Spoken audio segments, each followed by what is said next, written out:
Hey everyone, Coach Investor back to another video for you today. So let's talk about the fact that everybody is lying to you right now about the stock market. And that's a fact. Nobody really knows what's going to happen tomorrow, what's going to happen today, next week, next month. What we do know is what we hold in our portfolio, what we think in our heads, and whether or not we're short-term or long-term investors. The big advantage of a long-term investor is that the long-term investor doesn't really care what happens next week or next month. The long-term investor is here for years and years to come, and that's a huge, huge advantage. If you're a trader, then yes, obviously day-to-day news is very important to you. If you're a short-term investor and you do not invest in index, then that's an issue because you'll probably lose money and you won't sleep at night. But the truth is, nobody knows what's going to happen today or tomorrow. Will it go up? Will it go down? Will it go sideways? Everybody is just trying to sell you titles, clickbait titles, articles to get views and clicks and get people talking. Now, granted, this is why we make videos. This is why people write articles to inform the public. But then again, if you do not know what's going to happen, you're just talking about nothing. Now, we're not going to talk about nothing. This is not a Seinfeld show. We're going to talk about some facts that we know right now. And trust me, it's very, very interesting, especially for the retail investors, because those should be the diamond hand investors, right? Diamond hands, we never sell. Guess what happened yesterday when the stock market bottomed for the day?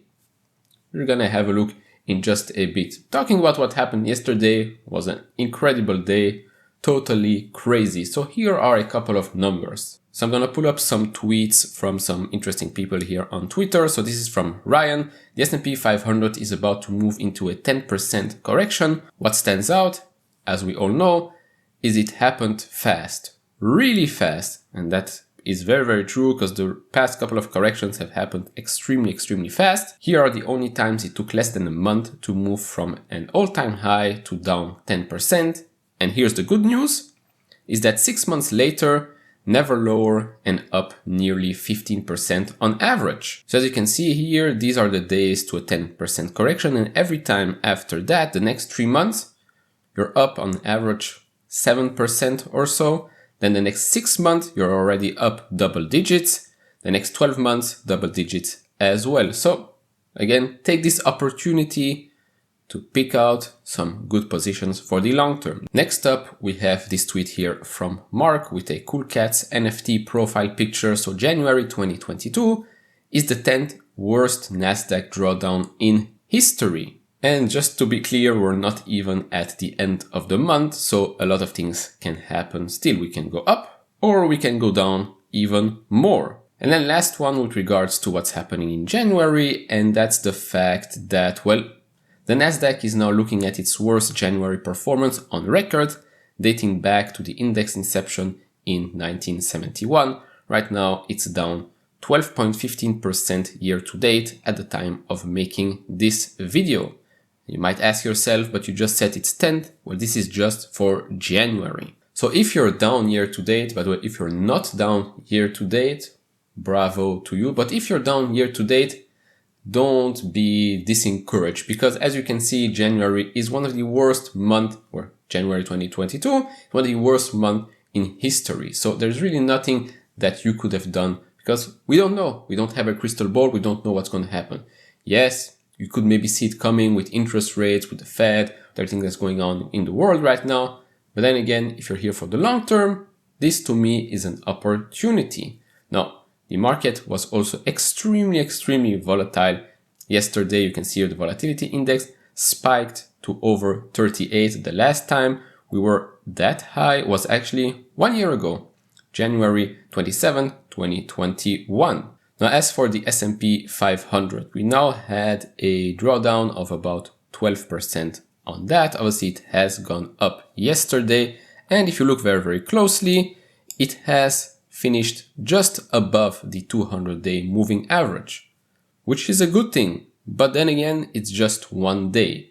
Let's see if it can hold up. Let's see if the volume continues to be as high and people start buying. Obviously, big earnings are happening this week and next week, so this will probably shape up the market in the coming weeks, if not months. If those big tech companies report great earnings and solid guidance, we might see it continue on the way up.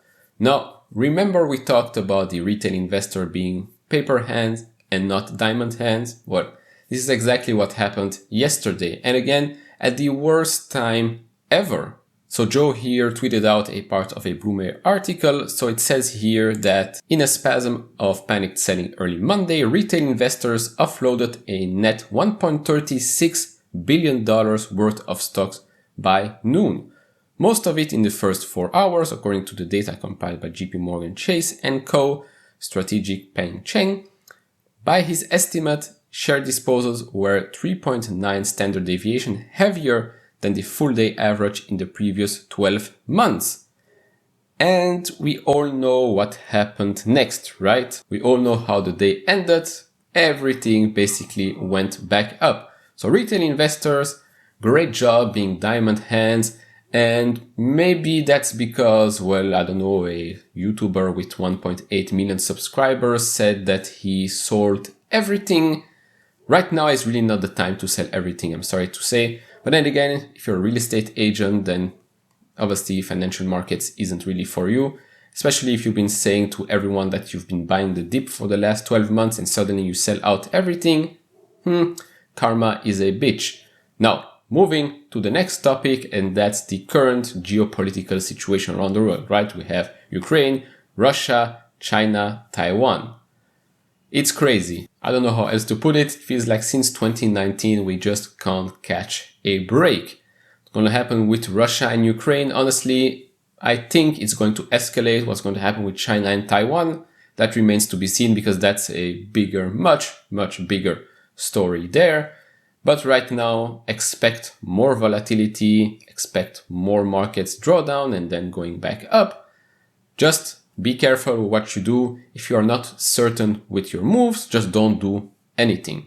What did I do yesterday? I added to my Tesla position. Again, this is just me. If you want to follow the channel's portfolio, and usually what happens on the channel's portfolio happens in my personal portfolio as well, because basically the same stocks that are in that portfolio and in mine. Go to stockcard.io. Link will be down in the description below. You can follow that portfolio. It's completely free. And that will be it for this video. Let me know down in the comments below what you've been doing in the last couple of days. Have you been adding? Have you been selling? Are you looking to add to some positions in the next coming days? Do you have any companies that are reporting earnings? Let me know down in the comments below. You can expect an Nvidia video tomorrow talking about the ARM acquisition not going through, and an Intel video on Thursday. So that will be it for this video. If you liked it, consider leaving a thumbs up. If you haven't subscribed to this channel, maybe hit that subscribe button. And as always, guys, take care, stay safe, and see you all in the next video.